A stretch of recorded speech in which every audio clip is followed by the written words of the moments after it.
Well, we have our Super Bowl matchup. Um, I don't The think it's the script one we is written. wanted.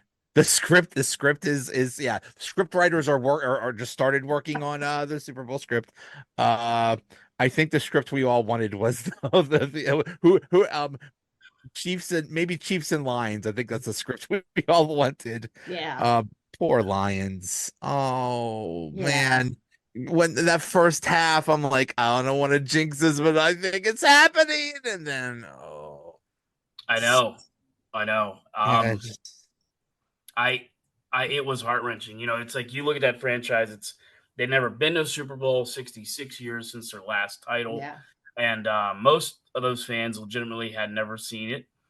You had to go back to that gentleman. It was like in his 80s, who was the season ticket holder, and that's how far you got to go back. So, yeah, I mean, heartbreak city, and it's weird because the Lions are always kind of like, I don't know, maybe you get a Bears fan on here, Joe, or a Packers fan. Maybe they hate the Lions, but like I think everybody was pretty much rooting for him because everybody has some other reason to hate the 49ers for this, that, or the other. Maybe it's you didn't like them in the 80s. Maybe it's the whole kneeling thing. Maybe it's a political thing. Maybe it's you're a Cowboys fan, so you hate them. Maybe you're whatever. There's Maybe they're different. getting too close to how many Yep. Super Bowls the Steelers have. uh-huh. Right. That's I want Good them to one. lose. Good one. But no, I think outside of San Francisco or California, everybody or Youngstown, Ohio was rooting for Right. the Lions. And I just, again, Joe, I'm sure you were going with this. I don't understand the field goal calls. I know that's how they got there. I know that's the way they got there. You don't want to get too far away from what got you there. But all that stuff we just said, you got to realize, and I don't think Dan Campbell realized the enormity of that. All that stuff was on the line. All you had to do was kick the field goal. And there's no guarantee that he Yeah. makes it. I get that. But the higher probability was kick the field goal. If they would have kicked both, they won the game. If they would have kicked one, we're going overtime. I Yeah. just I love Dan Campbell too, and it's hard to be mad at the guy. He is a Yeah. I Exactly. like him a lot. Exactly. likable guy.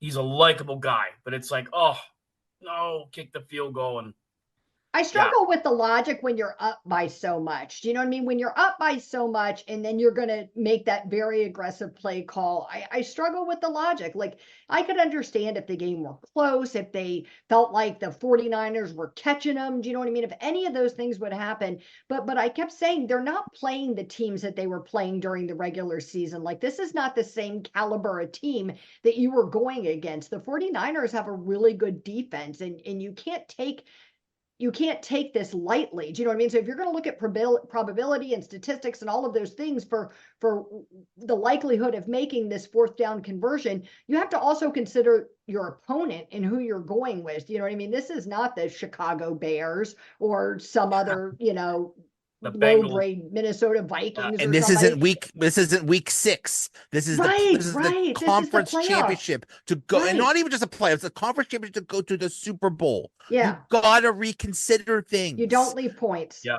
and to your So point, Leanne, it's not only like who you're playing; it's how they're playing at that time. You hadn't Yes. stopped them at all. You hadn't stopped them. They were going down. They were going to go down and try and score again. So it's not like your defense was playing like the 76 Steelers Right. or the 02 Ravens or whatever. Yeah, I mean, I just Because that's just why I said I could sort of understand the first one. Like the 49ers were struggling at that point to stop them. Do you know what I mean? So I wouldn't have done it. I would have preferred my team kick the field goal when you're up by that much. But at least, like in that logic, I could be like, okay, they hadn't really been able to stop him yet. He'd gone for it on fourth down before. So maybe it makes sense. But when, the game has gotten close, I don't know what you're thinking. yeah, yeah, he just blew it. But really, it's on the players. The players Yeah. just the receiver stopped receiving. The running backs fumbled.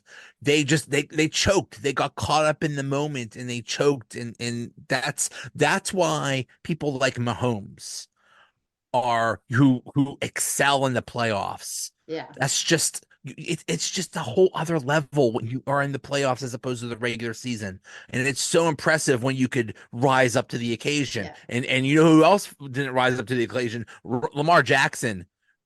He basically lost the game for them. Yes, Yeah. that dude fumbled, and yes, stuff happened, but Lamar He's Jackson got did not. playoff issues. Yeah. Yeah, the only thing else too is, usually week to week we're talking about the Steelers on this. We talked about a few times what they got to do next year. One common denominator that I saw all weekend was all of those teams had very, very good offensive lines. And the one Mhm. offensive line that really crapped the bed was the Ravens. So, I agree with both of you on the Lamar Jackson, but he was running for his life most of that game. I He mean, they were was. blitzing the hell out of him, and Yeah. he was, I mean, that offensive line collapsed. And that just, again, it's like, Joe, we said it last week, coming up in April here, the tackle or the guard or the center, we always know it's not the sexy pick. Let me tell you, if they got Alt from Notre Dame, I would be just like Jason Kelsey and running out in the yard with my shirt off. I mean, give me that big tackle. Give me that Yeah. center that we can lock up for the next 10 to 12 years. And you saw that happen. The Lions were destroying that 49ers front line almost the entire game until about the third quarter. San Francisco, likewise, offensive line just absolutely took over in the second half.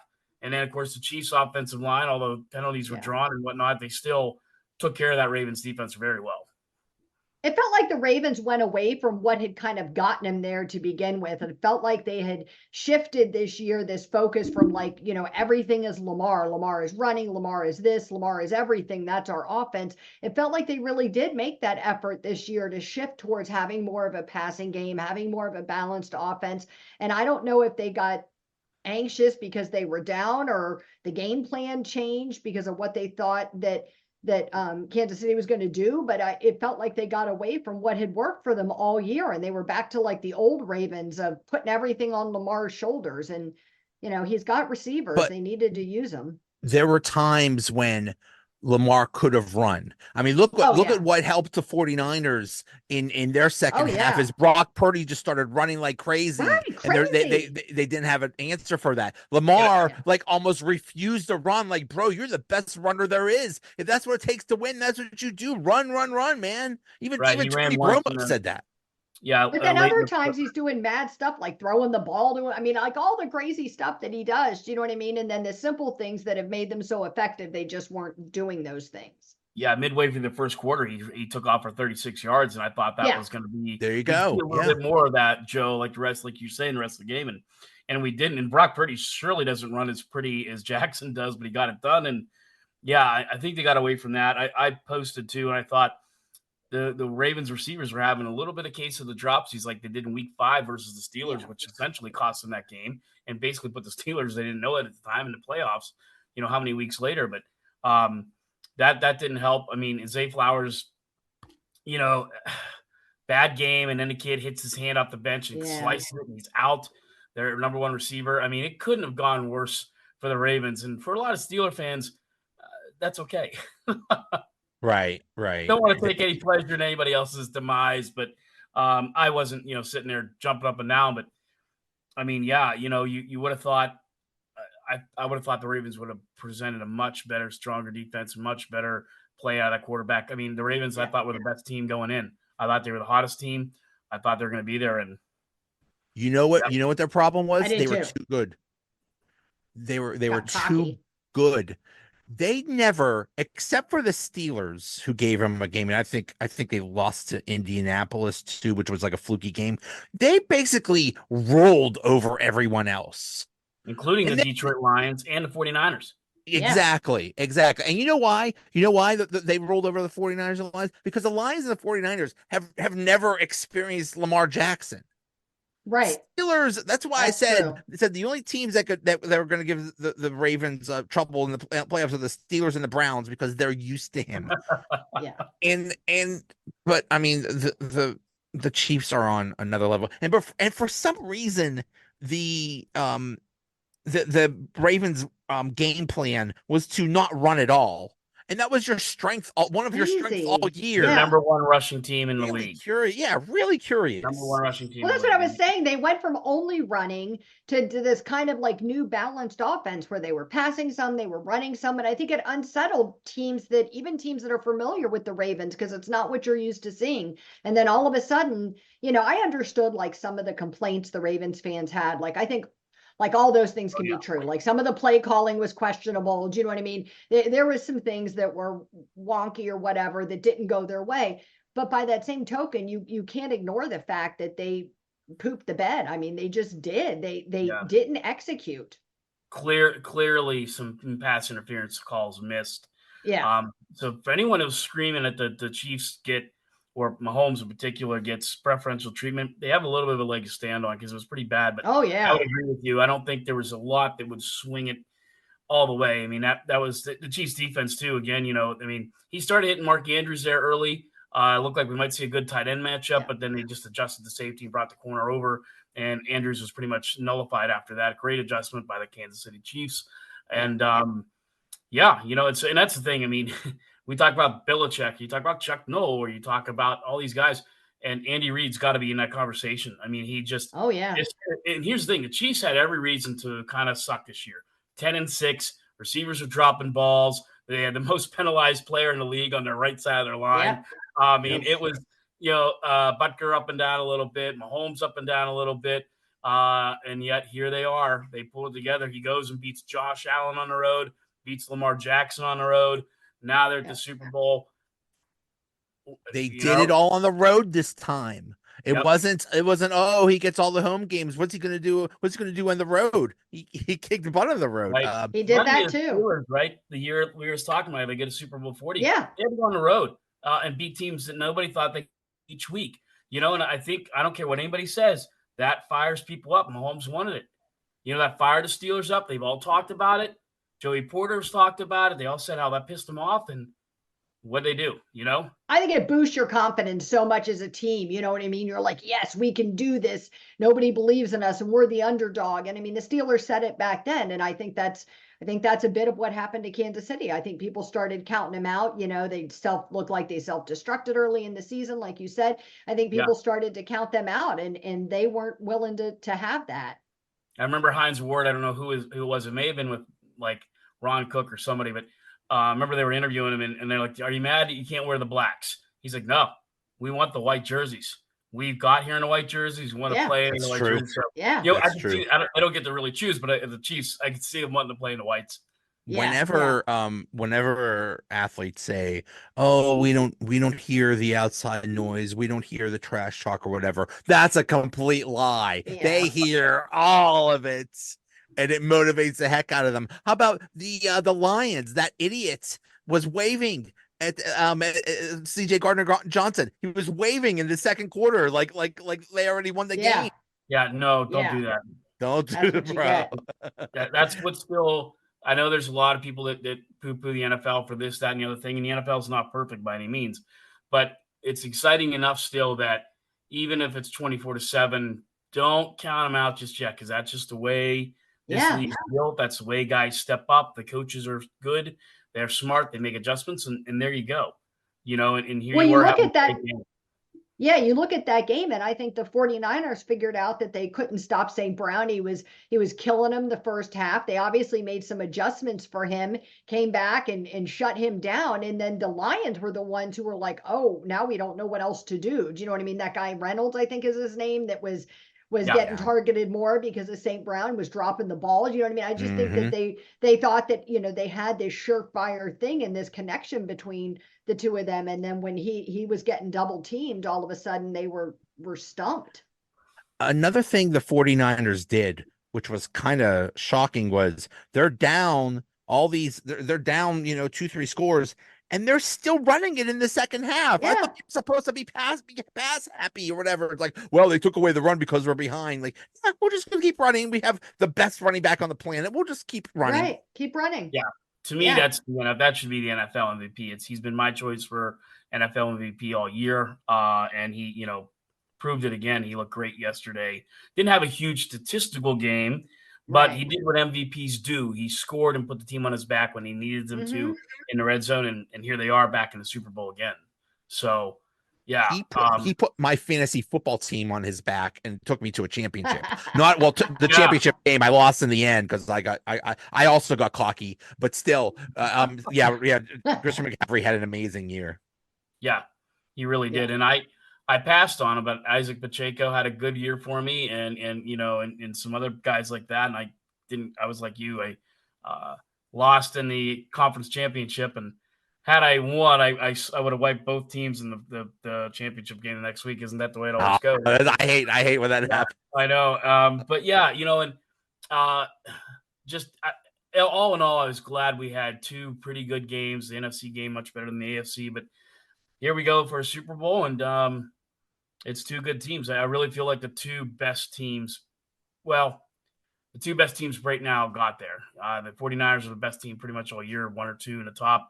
And the Chiefs beat the Ravens, and they've been the best team in the playoffs. Yeah. So here you go. It all I worked think out. it's a good. I think it's a good matchup. It is funny that there are so many good. There's so many good teams in the AFC. So many talented players: Josh Allen, Burrow, Lamar Jackson. Yeah, I'm forgetting a whole bunch of players. So many good teams, and still, it's that they basically Mahomes is Thanos. It's like, I am inevitable. I'm gonna now. This stat blows me away. Mahomes has played 17 postseason games, so basically a full season. 17 season. games. 14-3 record, 67% completion, 4,800 passing yards, 458 rushing yards, 39 passing touchdowns, 5 rushing touchdowns, 7 interceptions. Basically an MVP year. That would win MVP in any year, and he does that in the playoffs. The dude just brings against the it. best. Against the best in the most high pressure situations when we just saw a bunch of teams fold. That is amazing. But they can always adapt. That's the thing I admire so much about Kansas City, is that they are able to adapt and adjust, throughout the playoffs, depending on what team they're playing, as well as during a game when something's not working, they find something else. Do you know what I mean? So Patrick Mahomes is able to stay poised, but their coaching adjusts and adapts. And I don't know, as a Steelers fan, we haven't seen that in a long time. So I really marvel at the teams that can make adjustments and overcome difficult defenses and win games, because jet sweep. Yeah, exactly. Look at the 49ers. To the middle. They're getting their butt kicked. Feels like we've been playing run the same plays for 3 years. Exactly. I mean, that's inevitable with this too, is you watch these teams, and if you're a fan of one sitting at home, you sit there and say, man, what do we need? And we could do an entire podcast on what this team should do to get there. But that's one of them. You're right, Leanne. It's a good call out. And it just, not creative enough, and just the adjustments kill me too. Hopefully this new outside OC, thank God he's going to be from the outside. Hopefully he will bring some of that, because I think that's something we've been missing. But it depends on who they get. 100%. This choice of who they get for offensive coordinator basically determines the entire season. If they screw it up again, if they Matt Canada it up again, that's it. The season is over. They wasted an entire year last year because they kept Matt Canada. And if they get the wrong guy, we are screwed. We're big time screwed. Arthur Smith was there. I wasn't impressed with that. That's not a guy I would put there at all. I mean, you realize he had a kind of a flash in the pan season with the Titans, and I think it was 16. That was the year where Derrick Henry went off. And Tannehill kind of probably overachieved a little bit, but he got that comeback player of the year that year. Yeah, and it just, it was good, but I mean, it was just, you see what he did in Atlanta. He hasn't done anything since he's been to Atlanta. He's just not been that great. So right now, color me unimpressed, because I believe, was it official that they interviewed the offensive coordinator from Carolina?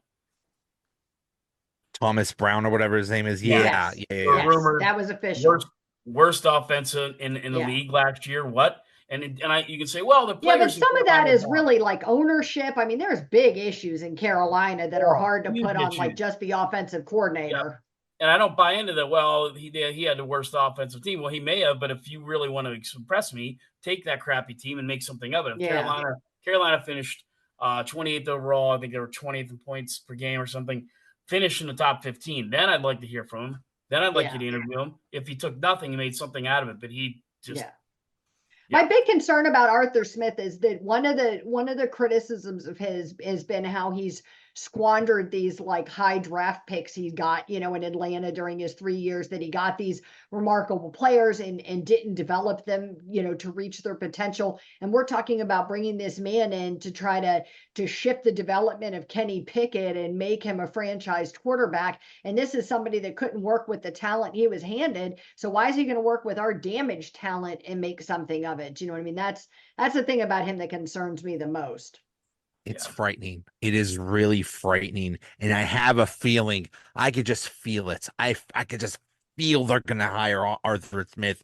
And I just have a feeling. I have a feeling by week 8, we're gonna say, what the hell were you doing? Why did you hire this guy? Right. Fire Arthur Smith. It's not what fire Arthur. Maybe that they'll be chanting that. I don't know. I just have a I'm not feeling it's gonna be a disaster. I'm not there yet. Well, it would be a disaster if they hired him. I agree. I'm not there yet because I'll get there if they are bringing him back for a second interview. So far, it seems like it Yeah. was one interview, and Yeah, hopefully that was it. Get going. Get out of here. let's hope so. Yeah, I keep waiting to be really impressed with whoever they're interviewing, and so far I've been kind of underwhelmed. I'm hoping they wait for like one of the 49ers people, like Yeah. Clint, like Kubiak, something Yeah. like that. I would be okay with like the 49ers system. I don't care. You know, a few years ago it was what's his face, the McVay. Everybody that ever knew Sean McVay got a job in the NFL. Oh, Like yeah. you know, Yeah. if you delivered food to him, there you go. Now Right. you're Right. a head coach. Right. And now it's Shanahan, and that's okay because really everywhere that the Shanahan people go, they find success. Look at Houston. So Yeah. perfectly fine picking from that tree. Yeah, I'd like to. I think Eric Bieniemy's still out there. I'm a little surprised he hasn't been picked up yet. I mean, I think that is a guy that's been more product of bad player because he can do a lot. I'd love to see Eric Bieniemy. I thought he'd be in for an interview for sure. So I was surprised Me that we too. haven't seen his name pop up as being interviewed. You know, that's weird. I haven't heard him interview anywhere. No, Mm-mm. What's going No. on with that? That is very weird that nobody would even think that nobody is even considered, because you hear like it's the same like 5 people interviewing at every available job, and you Yeah. never hear Bieniemy. I don't know what. I wouldn't mind Bieniemy. I wouldn't mind the Chiefs offense. That would mean that Freiermuth has Yeah. to step up. You better, dude. But Yeah. but yeah, I wouldn't mind the Chiefs offense. yeah, No, I no, take that. that's definitely kind of the next step, right? Is who's going to be the OC? We'll get past the Super Bowl here, and then and don't get me started on the Pro Bowl. I don't think you could pay me to watch that, but yeah, get past the Pro Bowl and then get past the Super Bowl, and where's that OC going to come from? I think that's what everyone's waiting for next, and you get ready for draft day. It's not too long. Yeah. It's hard to start thinking about what really needs to happen for next year when you don't know who the offensive coordinator is going to be. Again, agreed. That's why I think it's going to be in the next couple of weeks. Yeah. I mean, that determines everything, because what if the new OC comes in and says, I don't like this guy. I don't want this guy. I don't want this. I don't want, like, what are we doing with this people? You never know. You never know. Yeah. Or he might love certain people or something like that. I don't know. So that might be determine everything in free agency, everything in the draft. Who knows? Yeah. Oh boy. Yeah, it really is a time it's still very fascinating. It is really like no off season. It's kind of like I always talk. Joe knows I'm a big racing fan. It's like NASCAR doesn't have, well, it has a very short off season, but there's guys switching teams, guys switching, drivers switching cars. There's a lot going on, and even though you got a Super Bowl coming up and the Pro Bowl and all that jazz, and the week the Super Bowl, they said that today they had the largest number of media day requests they ever have had in history. Wow. So that may have something to do with Taylor Swift and the Chiefs in a good way, right? Because she's brought so much great stuff to the NFL, and football. yeah, she's brought a lot of things in there. A lot of people who didn't watch are interested. So you have all of that, but again, it's going to be. We're already January's done. This middle of this week, we're into February. Yeah. By the time the Super Bowl comes up, we're halfway through February. Then it's March, and then boom, it's draft day. April, comes fast. None of us are spring chickens. We remember a time when after the Super Bowl, which by the way, the Super Bowl used to be in mid-January, not January. February. Yeah. Because now you see all those things like, so many years ago, this Super Bowl was played, and now it's like, now we're going to have a Valentine's Day Super Bowl at some point. But I remember after the Super Bowl, you didn't talk football until like the draft. There was like a 2 well, or the 3 players had to period. go work their real job. They had to go work their real job, like sell insurance or work construction or whatever the hell they did. Terry Bradshaw was selling his peanut butter. They had to Right. go do that stuff. Yeah, I think Moon Mullins worked at a car dealership. There was always some Right, great stories yeah. back They then. didn't pay the Yeah. bills with playing football back then. Right. Jump on a college team, help out in the Yeah. summer. Yeah. My dad had a sales job while he was with the Steelers. He had a sales job that he worked like part-time on the weekends and like the day they didn't have practice or whatever. Right. Yeah. It's funny to hear him talk about that. I know Mike Webster's son has talked about that a few times. Yeah, can you imagine now? Like, look Yeah. at Patrick Mahomes. I saw that house he was building on the Oh, quarterback it's a- show or whatever, it's and a- I was it's a like, Terry compound, Bradshaw yeah. was in like an efficiency apartment back then. Yeah, have Travis Kelce making your MTO at Sheets. Like, hey, Yeah. Travis, what's going on? Yeah. Terry Bradshaw makes more a week now just Oh, talking 100%. football Yeah. than he did playing football many years ago. He made more doing that reality show Oh, where gosh. they filmed him and his daughters than he did making football. Yep. Yeah. It's crazy. Yeah, it's Yeah. crazy. One of the Pittsburgh Pirates many years ago when I was a kid, was he was an insurance guy and he introduced himself and I was little and I said I didn't believe him. I didn't believe that he played for the Pirates. It was Bob Robertson. I was like, Oh my gosh, I remember he was a pitcher. he was a first base. He said he played first base and outfield. I'm like, no, that was Willie Stargell. I'm thinking of Bob Patterson, maybe. Okay, yeah. That's Yeah, hysterical. but yeah, it's crazy now. It's absolutely crazy. By the way, I hope this isn't true. Le'Veon Bell started an OnlyFans or something like that. Bro, if you blew through that money, I'm so disappointed in you. I hope that's just I don't know what I mean I know what OnlyFans is for, but I think it's for I think people do it for other purposes too. Let's But hope. still, if you blew through that money after you went through hell and you torpedoed the one Steeler season to get more money, and if you blew through all that money, shame on you, dude. Yeah. I don't know what happened to those guys. I mean, between him and AB, it's just. Oh, did you see AB's new CTE podcast that he's coming out Oh with? my God, no. Must see, or must listen to, whatever you want to call it. Yeah, that's. Yeah. Hey everybody, we're gonna slice open my brain. Here we go. Right. That is one of the sad things it sounds like, and it happens a lot where we talk about, these athletes make a lot more money, they make millions of dollars, and they blow through it because they think They do. it's like unlimited amounts, and that's Yeah. sad. You put yourself through all that, you kind of hit the lottery, and you make all that money, and then you blow it. That just is sad. Yeah, no, for sure. A lot of stories on that, and yeah, I mean, I think of Dave Dorson a lot. I don't know why, because I love the Bears and what happened to him, and Dave Dorson and Mike Webster probably a lot because it's just so close to home. And you know, Yeah. I remember Terry Bradshaw getting emotional about that, realizing that the guy was laying on park benches and just not knowing who he Bad. was and how just awful that was. I mean, and he was a tank, but you see his son. His son's like, what? I'm trying. He's got to be at least 6'9". His son Yes. is Oh yeah. big kid. Tall. He's always. Well, that's becoming- funny because Mike Webster wasn't that big. Yeah, well, he was big. He's bigger. He was bigger than Webby. Wow. And but he never got into it because I think he saw what his dad went through. I've never heard him really say that, but yeah, just really something else with what they've all gone through. And now you see their helmets, and it seems to be different, but still, yeah, I wouldn't. Hey. I think Takes a AB. toll. Part of AB is AB being AB, but you can't deny he took a lot of hits going across the middle. We all remember the Bengals game, and it takes a toll. You can't not be in constant car accidents like that and not have it take a toll. Yeah. Sad. They're trying to hopefully, because if they don't figure out, then that's the end of football as we know it. So Yeah. they better figure this out. They're trying to be better. Before it was when somebody got like a concussion, they were like, you got your bell rung, get back out there. Now they're Oh more yeah. careful about it.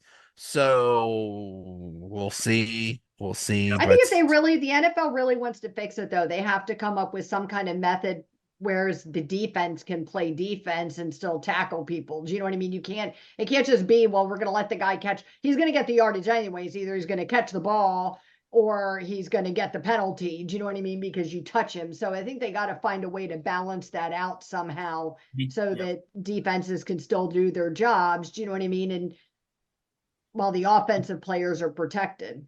Yeah, because no matter which way you slice it, and I guess I don't know how you want to look at it, but from beginning of time, people love the violence. Going back to the Roman Coliseum, you know, I think it's too generalized to say, well, everyone just goes to races to see Rex. No, there's a lot of gearheads that love the science about it. I'm one of them, but yeah, it's pretty cool to see some of those big Rex, man. And it's, you know, but yeah, hockey, football, the violence, we like it. And to Leanne's point, I think if you ever took that away, if it ever did go flag football, I think that would be the only thing that would actually kill the NFL. Right. You would have it would take so much time for there to be so much involvement in it. But yeah, we had a kid here in PA die this year. You know, Jersey Shore High School, young man died. We still have that kid from Garden City that's struggling to regain his life. And, so there is that aspect of it sad. And it's sad that you know, basically, it's ridiculous that the defensive players aren't allowed to. You're not allowed to touch the quarterback, even though I love that. I don't know. I guess the refs expect when you're running 100 miles an hour, somebody you're supposed to stop in midair, like you're in the Matrix or something like that, and not touch the quarterback. Like, do you not understand how momentum works, how physics works? But then you're going to allow the fake slide. You know what I mean? Like you're going to allow that to happen. Do you know what I mean? Like you have things like that. So I understand that the NFL wants this to be this high scoring thing and all that, but truly it's not fun for anybody if all you do is sit and watch people score. You want to see defense, you want the challenge, you want to see your team overcome that and be able to win a game. And so I think they have to find a way to balance it. But the other sad thing is, so they're basically like, no headshots. Don't you dare do a headshot. If you do a headshot, you're kicked out immediately. So then defensive players are like, okay, so take out their knees. Right. You see that a lot. You see them like go right for the legs. It's ask Nick Chubb about that.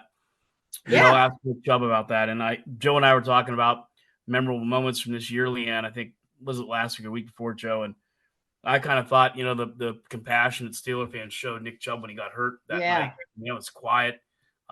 People were really hoping but I'm not sure he's ever coming back. A lot of Browns fans say that Minkah did that on purpose and he's dirty. Like, come on. Like if anybody, not Minkah. Come on. Exactly. You can make that argument for a lot of players, but not Minkah. No, not me. No. Yeah. Art Rooney II talked today. You know, it's funny we have an owner that doesn't talk. Jerry Jones has a press conference every week. And Art Rooney II talks like 2 or 3 times a year. So when he talks, it's really important. But I thought it was really interesting that they basically asked him about the offensive coordinator. He said, well, that's Mike's thing. Mike picks the offensive coordinators. Like, really? Did that change? Because I think a lot of times in his tenure, Tomlin was told what kind of coordinators he was supposed to have. So yeah, I swear I think sometimes he just says stuff so that people will stop asking, because what is your rebuttal to that? Do you know what I mean? Like, oh, okay. Do you know what I mean? I can't ask you anything further because you said it's not your call. You know what I mean? So I swear I think sometimes that Rooney's just says like whatever to get you to change the topic because he's not going to tell you anything.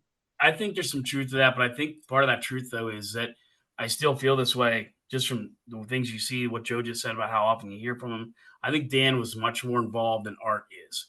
And Dan could have fielded a question to that, like Jerry Jones. He's not afraid to field the questions because of how involved he is day to day, and maybe just too involved. But I do wish like Art was a little bit more like Dan and a little bit more involved, because I just feel that when Dan was involved, things were done right and done a little bit better internally with player, but also done with coaches as well. Yeah. I mean, you know, people say, you know, it's a results driven business, and you know, they crap on Tomlin for not getting the results. It's like, well, you know, Rooney hasn't really got the results either. So there's they all have a part to play.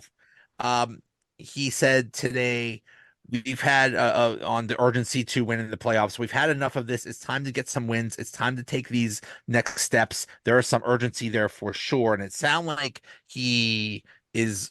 And it sounds like that's the theme of this offseason is we're willing to do other things. We're willing to change our philosophy, the way we've done things, because what we've been doing doesn't work. So we'll see. If that's We'll see. true, I have so much appreciation and applause for that. Do you know what I mean? I am all about the Steeler way of doing things. I appreciate our tradition and that we stand by our men and all of that. But, we also have to modernize what we're doing to some degree and recognize the way the NFL has changed and come along with it so we can win. So I hope that's true and we do find some balance. Yeah, like I said, I mean, there's not a lot you could take out of this season. I still say going 5-1 in the best conference or best division of football was pretty impressive. Either way you slice it, no matter whether it's Kenny Pickett or Mason Rudolph at the helm. But yeah, I mean, there is some things, and I guess I too. I've said this before. I know it's not the popular opinion, but I would like to see Kenny Pickett be given a chance with a little bit more stability in the coaching ranks, a decent offensive line, because I think you're just writing him off a little bit too early. We only saw the kid play one game without Matt Canada. One game. Right. There are a lot of things he didn't do as well. I would like to see him personally improve upon. He's not escaped from this at all. But, there's just so much, and there's so much this offseason that they got to do. I don't care at this point, Joe and Leanne, even if this year is like kind of a slight rebuild, I'll be okay with that. But come that next season, it needs to be in full gear. This year they failed on what I said they needed to do. They didn't win a playoff game or two. So to me, it was kind of a failed season, even though it was 10-7 and made the playoffs. There's a lot to do. And every time I say 10-7, though, I think about those games that we won, and so many of them were like those late minute comebacks. You know what I mean? Yep. And look, I get that a win is a win and that's all that matters. But there were so many of those wins that felt almost like a loss because the game was so poorly executed. We got things together to get this win at the end of the game or whatever it was. It doesn't feel like they were like 10 solid wins. Yeah, and it's not being pessimistic. I think that's realistic. It's realistic pessimism because, look, the Steelers, the defense bailed us out in that first Browns game. Week 2. The defense, that game against Cleveland, the defense won that game. Yes. 100%. You can't say they did. Well, the defense. 2 scores. Huh? The defense won so many games. It was like it's a miracle that this team won 10 games. It is. That's what I'm saying. It's crazy when you think about it. It feels like a 5-win season or something. Yeah, I was glad that Terrell Austin got the extension. He deserved it. I'm glad to see him coming back. But now you need to work on the offensive side of things, and there's some holes you need to patch up on defense too. Right. The defensive line, the cornerbacks, the safety, the linebacker. Happened with inside linebackers. All of them are near dead. Who knows if any of them are going to come back? Yeah, there's a lot of questions. I wonder if they're going to bring back Pat Pete. I wonder. It's like, well, just make him a safety. Like, really? That's you're already a big fan. Dollars on Inca who didn't do a damn thing. Have Pat Freiermuth start dating Dua Lipa. See, I don't know who the other like popular singers are. Yeah, Dua Lipa. I wouldn't. Yeah, we could. we could handle that. Seeing somebody. Christina Aguilera. She's still a thing. She's from Pittsburgh. She's only like 45 now, right? Here's the deal. We talked a little bit about this when we joined together. I said this earlier. Got some legs. Stop pissing all over Taylor Swift. I've had it with it. It's not her choice that they put her on camera. That's the producer's choice from CBS, Fox, Amazon Prime, whoever, ABC. Leave her alone. Is Beyonce married?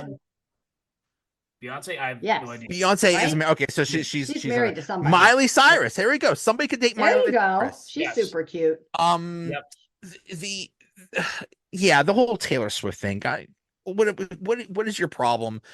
It's come on. It's not like they show her that often. She doesn't even want to be shown.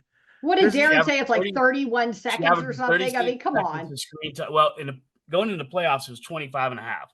Right. Playoff games is a little bit longer, or not longer game, but longer exposure, 36 seconds. So for 25 or 36 seconds of your life, you're that pissed off, you're that angry with your life. I mean, I feel really sorry. It's political. It's because Let's they talk don't about like how her much Chris politics. Collingsworth we have to look about and get angry about that Seriously. and leave her alone. Seriously.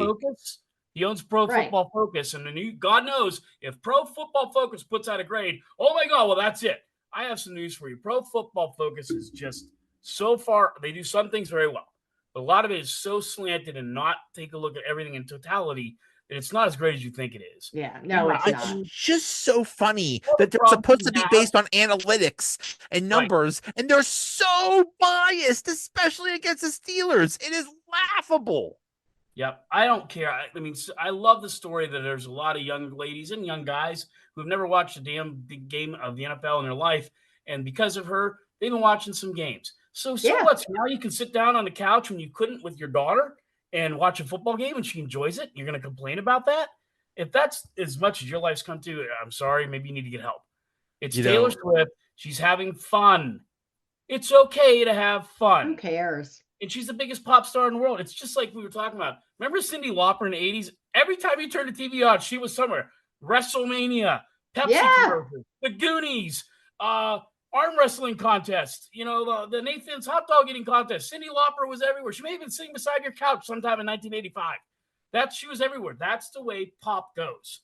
Do you remember last year? Last year, the big story was, oh, Mama Kelsey. She has one son on the team and one son on the other. So they showed Mama Kelsey all the time. Well, did she ruin football? Did Mama Kelsey, did showing Mama Kelsey every couple minutes, did that ruin anything? No. But I said it's the same thing like when you watch the Lakers games and they show Jack Nicholson on the sidelines like 52 times in his courtside seat. Nobody's screaming about how he's ruined pro basketball. I mean, it's ridiculous. It's a slanted argument. I told Leanne in Pittsburgh for a while, remember for whatever reason, part of the cable package, we had WGR and you get the Rangers and the Knicks games. Same thing. You'd see Matt LeBlanc was a huge Rangers fan. Half the guys from The Sopranos were there, and they'd find them every single night. Nobody was complaining. Kurt Warner's wife is another one. Remember, for whatever reason, they showed Kurt Warner's wife all the time because she had a shaved head. Because she looked like his mom. Yeah, right. I mean, so it's just like you people. They showed Eminem a whole bunch of times last week when he was in Detroit. That didn't ruin anything. Right. Although this week he was flipping off people, which was pretty funny. Kansas City Chiefs are a team that have won a lot lately, obviously. So guess what? They get more primetime playing. It's not like you're going to see a lot of the Arizona Cardinals games and whoever they players may date or not date. I don't know. And even if they did, I wouldn't care because it's like, oh yeah, there's Taylor Swift. She's having a good time. She's happy. The reality is every other NFL player's girlfriend and spouse put together does not equal the celebrity status that Taylor Swift has on her own. She eclipses everybody else in celebrity. So just because you're not a fan or because you don't understand her, you don't like her, you don't appreciate what she's doing, doesn't mean that you're going to hate on her. And it doesn't mean that she's done anything personally wrong. Right. If she was dating like Chase Elliott, she'd be huge in NASCAR. If she was dating Sidney Crosby, or if she was dating, something like Bryce Harper or somebody. Yeah, I mean, Bryce it's just or whoever, Carmelo Anthony. I mean, whatever. Right. I mean, no matter where it would be a story because she is this generation's Madonna, Michael Jackson, Cyndi Lauper, Whitney Houston, however you want to put that. That's who she is right now. Yeah. And until her star starts to fade, and they all fade away generally, sometimes quicker than others.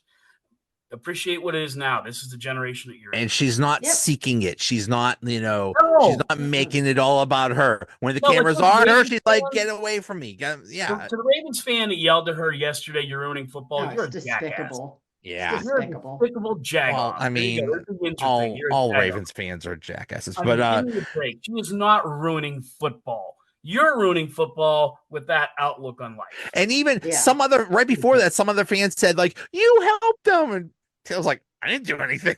Like, Right. Like, come on.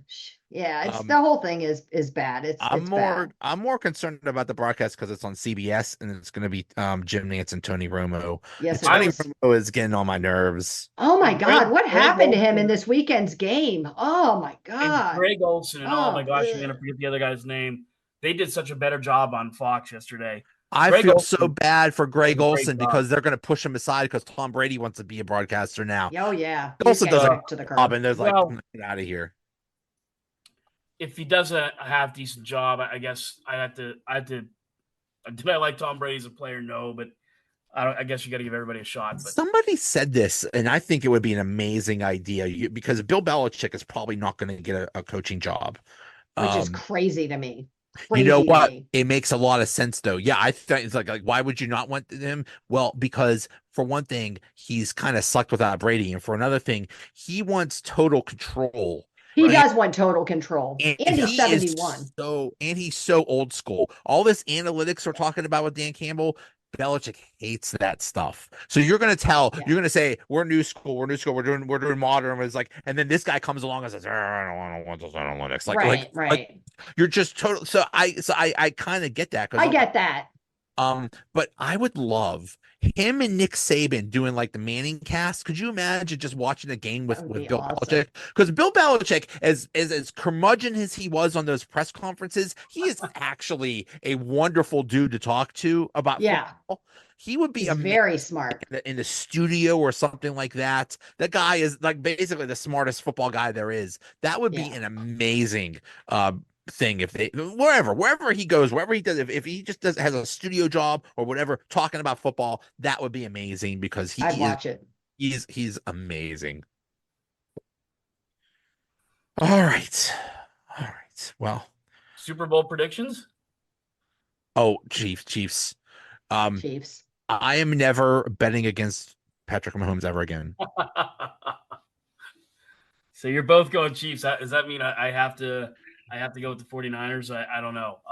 You're right about I just Mahomes. can't even speak the 49ers getting another Super Bowl into No, existence. no. I don't I'm care if they were surprised playing it's been almost Cardinals. 30 years since they won. That's shocking. Yeah, it 29 is years. shocking. They were bad for a long time. They were. But you're right. Mahomes is kind of like Michael Jordan right now, or Tyson, or however you want to put it, or Brady. It's just he's on that level. You just can't bet against him. I mean, this I is didn't the think we'd They're catching like they are now. Ugh. Yeah, I didn't think we'd see a player, a quarterback that would come close to eclipsing Tom Brady. Like, I know, and there's anytime one that came soon. right after him. That's crazy. and right there alongside him, here he is. I mean, it's unreal how good he is, and how good that team is as a unit. And This is the worst possible Chiefs team of like the last 6, and they made the Super Bowl and they beat 2 really good teams to go there. to do it. Basically, Mahomes and Kelsey just put the team on their back. Now they did do it with defense too. Their defense is very good, but still, yeah, I can't. And I hate saying this, and I'm just gonna stick to my guns. But I think Brock Purdy is a fraud. I don't think he is an actually good quarterback. And I know he's an MVP candidate, and I know he had a good year, but I think he is just a product of the system, and he's surrounded by awesome talent, and that's why he's good. I listened to Trey Essex podcast the other day, and he went through every quarterback in the NFL. And if you took that quarterback out of their team and plugged him into this system, do you know what I mean? Instead of Brock Purdy, could they do what Brock Purdy had done? And with the exception of like a handful of very bad quarterbacks, I mean, he felt like all of them could do this, that the talent is not necessarily Brock Purdy, it's the system. Even Kenny Pickett. Not Mitch Trubisky. No. Not Kenny Mitch. Pickett, yes. Mitch Trubisky. No, sorry, Mitch. Mitch Trubisky was basically Jimmy G when he was with the 49ers. God. That was basically you knew Jimmy G every time he took the ball. It's like, oh, here comes the interception. It's coming. Yeah. That's the same thing. I told somebody yesterday, stop saying his name. You say it 3 times in a row and he's going to show up back in Pittsburgh. So just stop saying his name. Yeah. I'll just say it twice. Trubisky. Yeah. I'll see. All right, guys. Hey, thanks so much. This was awesome. All right. I'll talk to you again. See you guys. Bye.